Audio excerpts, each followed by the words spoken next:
Today, Batman Arkham Asylum, the classic game from Rocksteady Studios, turns 10 years old, and seeing as how it's been one of the most influential and iconic games in the superhero genre, I wanted to look back on it in a retrospective view. I wanted to determine how well the game still holds up. And having replayed the game very recently, I can honestly say that especially considering it launched 2 sequels, a prequel, multiple spin-offs, 2 remasters, and a virtual reality experience, the original Arkham Asylum still holds up incredibly well.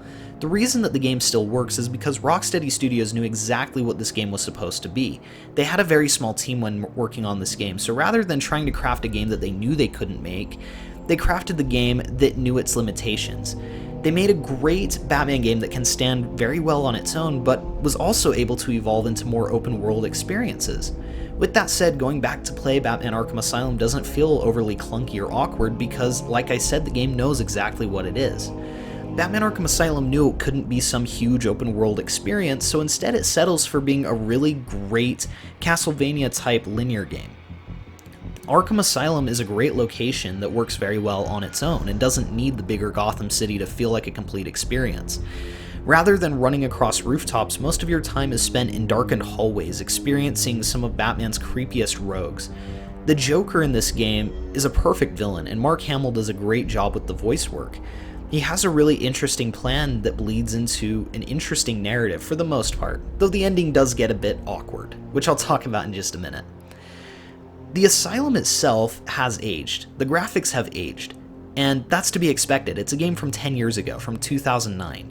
This was a game made for Xbox 360 and PS3, so obviously it doesn't look as good as it once did. With that said, while the textures have aged, the Asylum itself still looks absolutely fantastic. The aesthetics and models built for the Asylum are still creepy and interesting and pay such great attention to detail that it doesn't feel overly old. None of the initial tone or intentions of the feel of the world feel lost in translation. It all still feels there even though it has aged.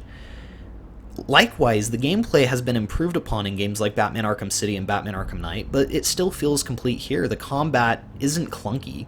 It still feels like a very well-rounded, free-flowing combat system, and though the gadgets don't work well in combat, they serve their purpose in the world and in the story. In the end, the gameplay complements the world that was built in this original game, and therefore works. This game, like I said, doesn't feel awkward to play. It's still just as fun as it was back in 2009. The voice acting and sound design for this game complement the graphics and very well-rounded world that was created here as well.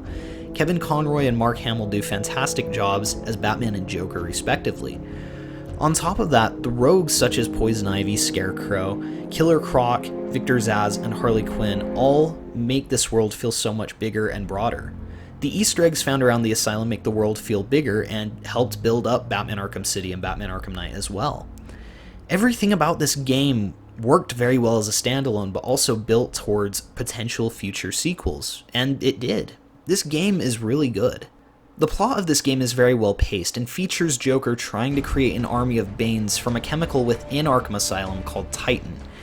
Now, the plot of this game isn't for Batman to stop this army of Banes, but to stop Joker's plan from even being seen to fruition. Throughout the story, Batman encounters many henchmen and some of his most dangerous rogues throughout the Asylum as he attempts to track down Joker and stop the plan from happening. This really adds stakes and tension to the story and makes you feel like there are very real consequences. Fortunately, most of the game feels very grounded at the same time, despite the bizarre elements of the story.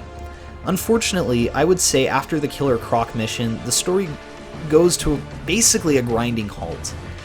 You have to go face some filler missions where you try to stop Joker from unleashing Titan into the water supply of the city, which isn't fully explained and doesn't seem to make sense and feels sort of out of place considering that it feels completely separate from the rest of Joker's plan. And after that, we're faced with a Joker boss battle in which Joker injects himself with Titan and becomes a giant hulking monster. This is definitely the low point of the game. However, with that said, Batman Arkham City was able to take this horrible plot point and turn it into a great story that explains that this makes Joker very sick, and it creates a great plot element for Batman Arkham City.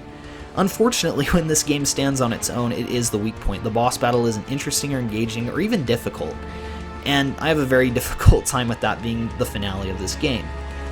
Fortunately, it did lead into sequels that increased and improved the potential of this plot point.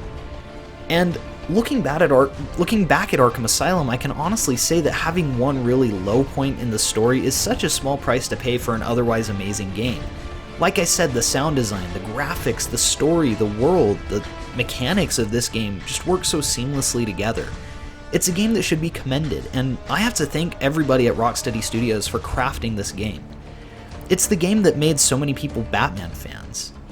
Yes, Batman Begins and The Dark Knight are great films, but I wouldn't necessarily say that they're the most true to the character. Batman Arkham Asylum and Batman Arkham City took some of the most accurate Batman comics and other elements like Batman the Animated Series and turned them into a very mature and dark Batman story that wasn't necessarily chained to reality in the way that the Chris Nolan films were. Batman Arkham Asylum introduced so many rogues that wouldn't have worked in a hyper-realistic film, but gave them so many creepy elements and gave them things to do that they didn't seem goofy. I really enjoy this entire series, and Batman Arkham Asylum is what started it all. Looking back at it, it still holds up very well, and even though Warner Brothers doesn't seem to acknowledge this franchise much anymore, I can honestly say that I have a hard time believing that it's just done. I do think that we'll see more Arkham in the future, and I'm excited to see what the next Batman game does. But looking back, it's amazing what Rocksteady Studios was able to achieve with such a small team all the way back in 2009. And it's a game that I think will live on forever in the minds of fans. Thanks you guys so much for watching. Please be sure to like and subscribe if you enjoyed the video, and let me know in the comments below, what did you think of your first time playing Batman Arkham Asylum, and how do you think the game holds up? Thanks again, and we'll see you guys in the next one.